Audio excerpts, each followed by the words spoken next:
एक दफा का जिक्र है कि ढिंकी चिड़िया अपने बगीचे में बैठी होती है। अरे गौरी, आज तो ढिंकी चिड़िया के हमने अंगूर खाकर मजा ही आ गया। अरे गौरी, आपको क्या बताऊं, कितने मजेदार इसके अंगूर हैं। लगता है हमें और ही चोरी करनी पड़ेगी। इसे ढिंकी चिड़िया काम करेगी और हम बैठ कर खाएंगे। ऐसे ही कालू और गौरी इस ढिंकी चिड़िया के सारे अंगूर खाते रहते हैं। अरे गौरी, जल्दी जल्दी खा, खत्म कर, फिर और भी लेने जाना है।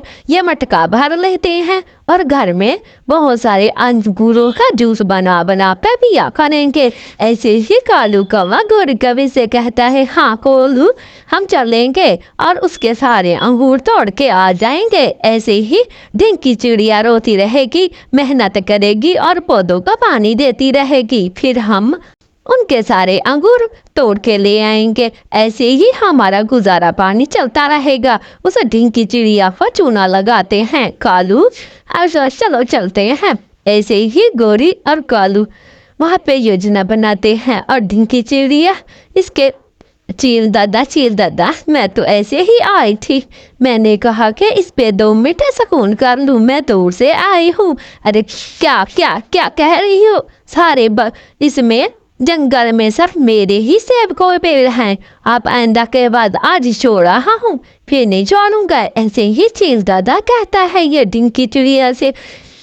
बहुत ज़्यादा ढिंकी चिड़िया उदास हो जाती है और आ जाती है घर। है आज तो मैंने ऐसे ही सेब पे बैठी थी। अरे क्या हुआ मिठू तोता, अरे अब ढिंकी चिड़िया कहाँ गई थी, लगता है आज बहुत तुम उदास हो। ऐसे ही ढिंकी चिड़िया इसको नहीं बताती। फिर ये मिठू तोता पूछता ही रह जाता है, अरे ढिंकी चिड़िया, आपको तो ज्यादा ही उदास हो, आप मुझे नहीं बताता ना, बताओ आपको। नहीं नहीं नहीं मिठू जी, मैं बताती हूँ। हमारा अंगूरों का बाग था ना, सारे ही कोई चुरा रहा है। मैं उनको ढूंढने गई थी लेकिन निशान नहीं मिला। बस थोड़ी देर उस चील दादा के वो सेबों के पेड़ के ऊपर बैठी तो चील आकर डांटने लग गया। मैंने क्या ही बिगाड़ा था उसका, वो मुझे डांटना लग गया। ऐसे ही ढिंकी चिड़िया इसको सारी बात बताती है। तो फिर मिठू तोता गुस्से में आ जाता है, क्या फजूल बात कर रहे हो, आपको किसने कहा था वो चील दादा आपको खा जाता, तो मैं कहाँ से लाता ये आपको। अब बड़ी ही मुश्किल से मैंने शादी की है, पसंद तो मुझे आने रही। ऐसे ही ढिंकी चिड़िया फिर पंपकिन लेती है और चील दादा कहता है, आज तो चिड़िया आई थी, लगता था मैं उसका शिकार कर लूं, लेकिन हमारे सेब नहीं खाए उसने। फिर मैंने उस पर ऐसे ही इल्ज़ाम लगा दिया, ऐसा इल्ज़ाम लगा दिया, तुझे क्या बताऊं। ऐसे ही फिर अपनी पत्नी से कहता है ये चील दादा, और चील दादा की पत्नी सुनती ही रह जाती है। अरे आज तो मैं बड़े बड़े पंछियों को लाश लगा के आऊँगा, फिर आपको दूंगा बड़ी सी एक बिरयानी पकाना, जो कर कौवा बिरयानी, और ऐसे ही मैं अपने बगीचे का ख्याल रखूँगा। ऐसे ही फिर कहती है, हाँ हाँ क्यों नहीं, आप कभी चिड़िया नहीं लाए तब कौवा कहाँ से लाओगे, मैं कौवा बिरयानी कैसे पकाऊंगी। आप सेबों के बाग सारे खराब कर रहे हो, लगता है जाकर मंडी में बेच के आ।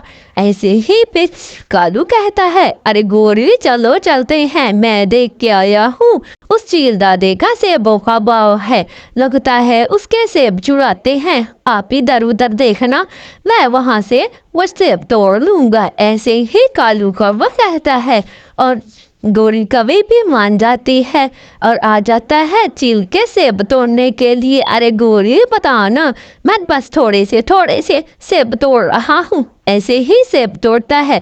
अरे चील दादा, मैंने ये पीछे कालू तोड़ रहा था, मैं तो ऐसे नीचे बैठी हुई थी। अच्छा तो फिर आप हो लोग चोर, आज तो मैं आप लोगों को छोड़ूंगा नहीं, आज मैं नहीं जाने दूंगा। ऐसे ही कालू का वो कब नहीं छोड़ता। चील दादा कहता है, अच्छा मैंने बहुत सारी सफाइयाँ सुन ली, तो आप दोनों को मैं पकड़ लेता हूँ और आज मैं छोड़ूंगा नहीं। इतने महंगे सेब देखकर मेरी चोरी करने आए हो। वह ढिंकी चिड़िया भी ऐसे कह रही थी और सारों इनको कूटता है और किसी न किसी को मार देता हूँ। پھر ایسے ہی وہاں سے کوری بھاگ جاتی ہے، کالو تو اسی کے ہاتھ میں آ جاتا ہے اور ڈھنکی چڑیا اپنے گھر میں بیٹھی ہوتی ہے۔ ہائے آج لگتا ہے میں کہیں نہ کہیں سے جاتی ہوں۔